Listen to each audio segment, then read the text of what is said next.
ما قراره با این جت که هر سفرش $500,000 پرواز کنیم. همچنین یه هواپیمای شخصی $25,000، بلیت فرست کلاس $10,000 و یه کشتی هوایی خفن و خیلی باحال. اما قبل از اینکه نشونتون بریم لاکچری ترین پروازهای دنیا چجوریه، اول بریم سراغ ارزون ترین پرواز دنیا. جیر میکنه. یه داشینم $1. خدا رحم کنه فقط. خیال تخت پسر، من روزی 10 بار با این طیاره میرم. انشالله که این یکی هم خیره. خوش خیاله. موتورش یه صداهایی میده که من خوشم نمیاد. خب این شما و این ارزون ترین پرواز دنیا. یا خدا من گفته بودم من سگ درگاهتم. ای وای داداش این صدایی که داره میده رو میشنوی؟ نه نمیرم. داداش داری چی کار میکنی؟ کمربند ایمانی نوکنه. قسم به دامنت فقط سالم برامون گردون. تلاش میکنم ولی قول نمیدم. آخه ایش بالاخره بلند شد. پایین اومدنش مکافات. داداش ویدیو رو گرفتیم، میتونی برگردی. بودی حالا. اذیت نکن دیگه جون مادره. سالم برش کردون، حقوقمون رو نداده. اگه فکر میکنید این پرواز خفنی، صبر کنید تا تو ادامه ویدیو گرونترین پرواز دنیا رو نشونتون بدیم. یه داره بهم بر میخوره. ابو طیاره داره میاد. آماده باش داریم فرود میاد. آسانه خدا شکرت زنده مون. تازه بعدیمون یه بلیت فرست کلاس $1,000. اما قضیه اینه که من کل صندلی فرست کلاس رو خریدم. هر جا خواستید بشینید. یکم لوسیون به مال پوست جلا پیدا کنی. مجانیه تو جدی. فرست کلاس رو از این قد اصول. هر کدوممون تلویزیون و صندلی مخصوص خودمونو داشت. تازه بهمون یه غذای خوشمزه و یه پک بهداشتی و یه شلوار کردی هم دادن. میذارن اینا رو با خودمون ببریم. تازه تو پروازهای طولانی ترم بخوابید. صندلیمون تبدیل به تخت میشه. اسم میکنم تو قبر خوابیدم. خوشم آره بابا خیلی خفنه. و تازه نکته مثبت این پرواز $1,000 اینه که لازم نیست کنار نولان بشینم.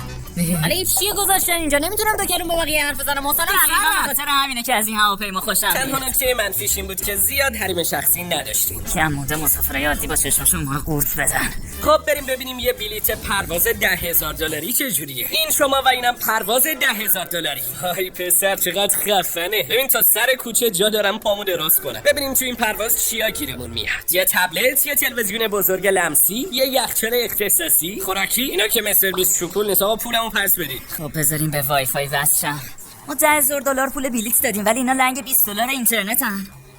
یعنی مجانی نیست؟ هواپیما میخواد تیک آف کنه و خیلی خفنه، چون میتونم اینجا رو تلویزیونم ببینمش. بعد چون پروازمون 16 ساعته باید برم دستشویی. نگاه کن خدا وکیلی، هم سینک داریم هم توالت فرنگی، تازه این برم حمومه. خیلی خفنه. نگاه کن ما الان 30,000 پا تو آسمونیم و هر وقت دلم بخواد میتونم دوش بگیرم. تازه من و پسرا میتونستیم هر چقدر دلمون بخواد غذای خوشمزه سفارش بدیم. بهترین قسمتش رو هم گذاشتیم آخر. سلام چطوری؟ ته هواپیما واسمون یه لش روم خفن گذاشتیم. آی همش واقعیه. این بود پرواز $10,000. دوربین رو یه بالا پایین کن. و حالا نوبت پرواز $25,000 که بالای اون پله هاست. بله هواپیمای 2 طبقه است. درگاتون بریزه.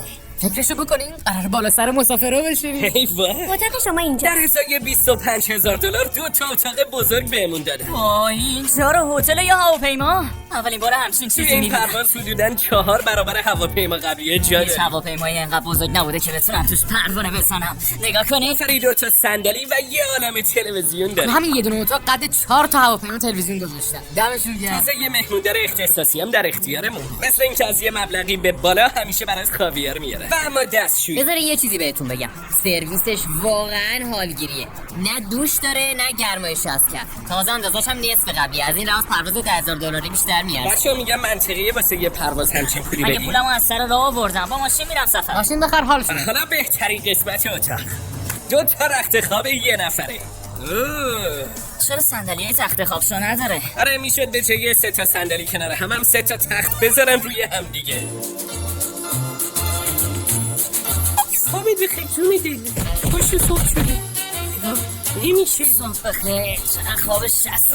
واسه داریم فرود ولی خوابش اصلا نچسبید. خب این بود گرونترین پرواز عمومی دنیا. بریم سراغ پروازهای اختصاصی. این یه هواپیمای $100,000. یعنی خیلی گرون. با همچین پولی دیگه کل هواپیما مال خودته. بزن دست قشنگه رو. اختصاصی. داخلش مثل کشتی میمونه. فقط میتونم بگم پرام. شبیه سالن زیبایی میمونه. حالا میدونید جالبش چیه؟ این تازه یه دونه از 4 تا اتاقه. 4 تا اتاق؟ فکر کنم همش همینه. بچه‌ها بیایید این طرف.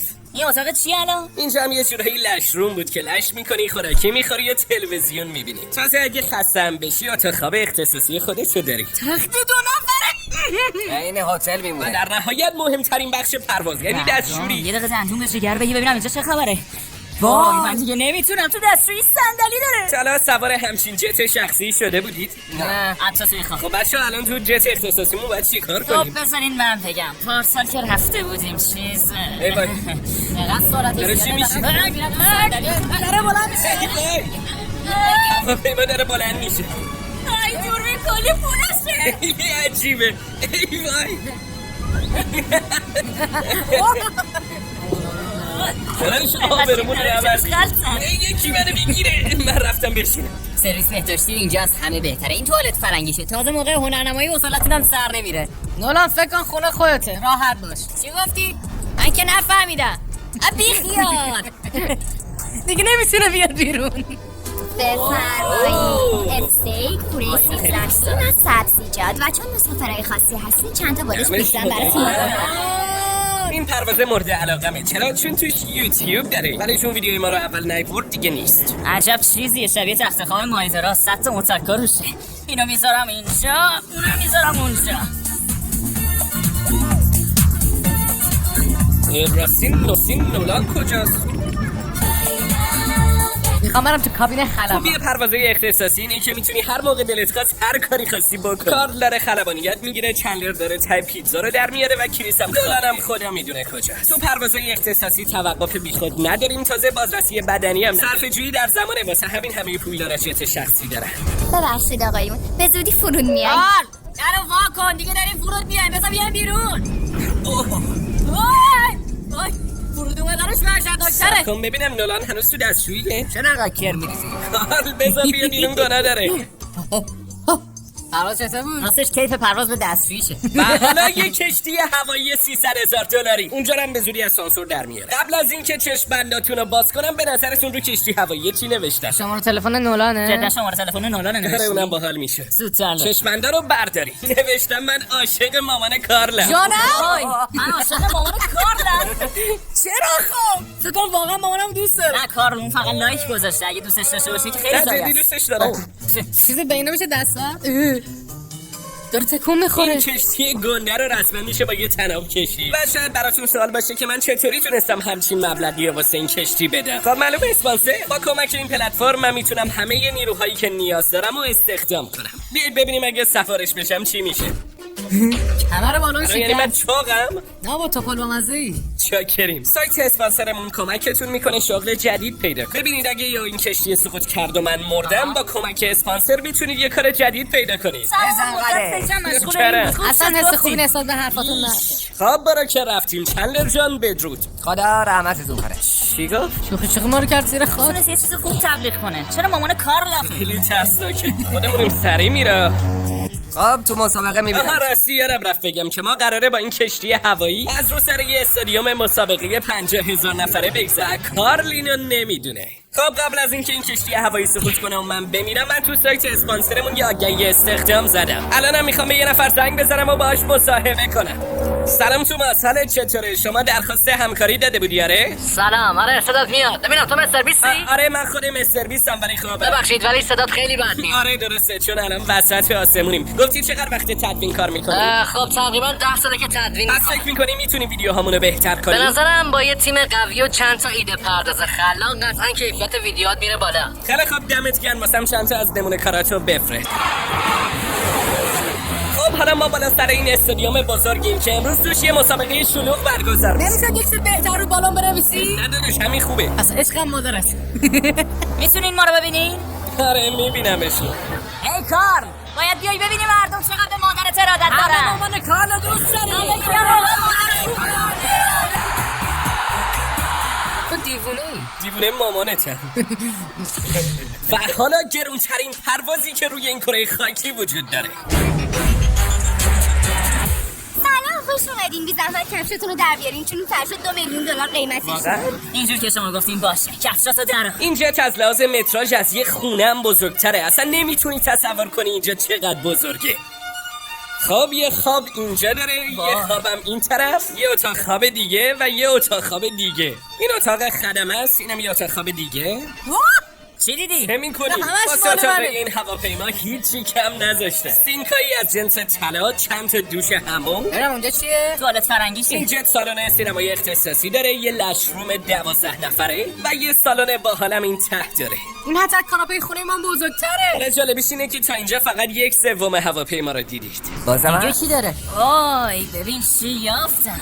هر وقت دلت بخواد میتونی مهماندارا رو خبر کنی. همه پروازا اینطوری بود دیگه هیچ وقت پیاده نمیشه. اوه این دیگه چیه؟ هیچی داشتن نور اتاق کم می‌کردن. چطور من این اتاقو ندیده بودم؟ فکر کردم دیگه جایی نیست که نرفته باشم. تازه کجاشو دیدی تو این هواپیما ماساژت هم میدن. چطوره کار؟ چه حالی دارم میکنم؟ میدونم نباید دست بزنم ولی بچه‌ها به نظرتون چرا ما الان اینجاست؟ فقط با کمک و طرفداران. به همین دلیل ما یه سری از طرفدارامون رو هم دعوت کردیم تا تو این پرواز 500,000 دلاری پیشمون باشن. حالا سوار جت اختصاصی شدی؟ نه این اولین بارم. تازه این گرونترین جت دنیا. حالا نیده بودم همچی چیزی تو هواپیما بشه. روش از سرت میپرونم. میگم سرکار خانم این چیه اینجا؟ هسته پذیرایی شکلاتی. میشه بندازیش بره؟ خانم چه پایه است واقعا انداخته. بی زحمت از این به بعد از این شکلات ها سرو کنید. باشه. مستر 20 چوکول بهترین شکلات دنیا. ببینم اون پشت چیه؟ باید این اتاق مخفی باشه. اتاق خدمه بود بچه‌ی جلوشون سایه شدیم. خب بچه ها توجه کنید هواپیما میخواد بلند بشه. کمربنداتون رو ببندید مسخره بازی هم در نیاد. میشه بگی کیا سوار این هواپیما میشن؟ آدمای گنده گنده. ولی اینا که یه تختشون کمه. هاش فقط یه تخته بوده. توی این رنج قیمتی خوراکی ها بالاترین کیفیت رو داشت. هر چقدر که دلت بخواد، هر جایی که دلت بخواد، حتی تو اتاق اختصاصی خودت. آینه میخوریم. بچه اصلا میدونید داریم کجا میریم؟ قراره همگی با هم بریم دیزنی ورلد. 2 روز کامل مهمون مایید. عشق و حال صفا سیتی.